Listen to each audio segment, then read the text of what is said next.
Hello and welcome back to Forever Rugby on Forever Sports. In case you missed it, the Bulls unfortunately going down to Leinster by 47 points to 14 at the RDS Arena. Jake White spoke about it in the week that the game 2 years ago in which they beat Leinster at home in that semi-final by 1 point would have been in the back of their minds, but they shouldn't focus on it. But with all the internationals back for Ireland, from Ireland to Leinster, should I say, that bench was just the difference in that second half. But in the first half, it was the Bulls who got us underway and in the lead with two early penalties via the boot of Johan Goosen, and Leinster were under some immense pressure at scrum time. You thought the Bulls could gain some ascendancy, one should say, from that and get some confidence. But it then was the loss of Marco van Staden, the World Cup winning Springbok, that perhaps, in my opinion, had an effect on the rest of the game. No doubt Mpilo Gumede, who came on, is an able substitute with his rich vein of form, but perhaps the rhythm the Bulls lost with that substitution so early on. It was Leinster then who struck back with two tries of their own, one of course converted, one unconverted, to take the lead over the half-hour mark at 12-6. And then it was the Bulls who were playing catch-up all of a sudden, which is again something Jake White said in the week they don't want to do, because when Leinster are in control, they can play their structured game. Any team is going to suffer, and suffer the Bulls did, although towards the end of the first half, there was a fight back. We saw the try from Currie Orange, and then just on the stroke of half-time, there was, of course, a penalty that Johan Goosen put over to give the Bulls 14-12 lead at half-time.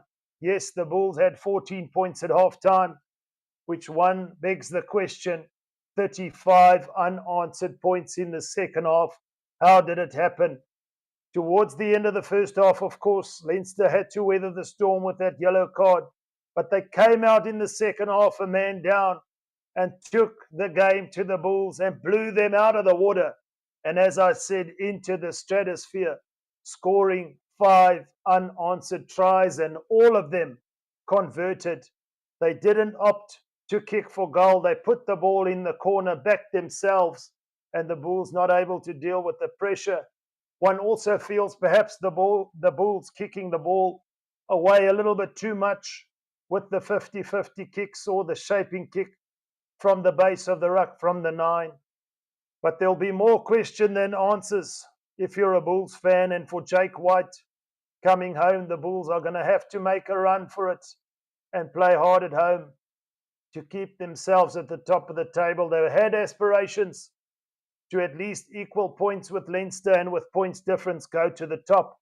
But it was Leinster who put their authority, stamping their authority on this URC with a commanding performance, the substitutes off the bench.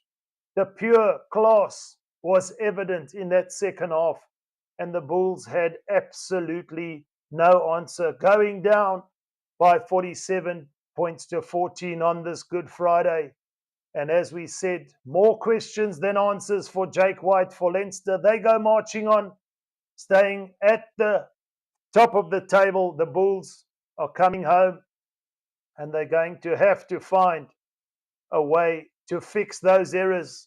Under pressure, they didn't play as well as they would have liked, and perhaps they should keep the ball in hand a little bit more.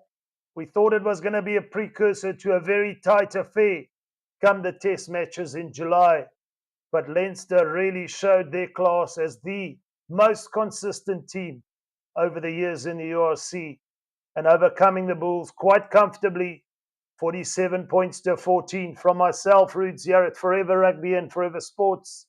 There's still a lot to look forward to this weekend, but until next time, I say bye for now.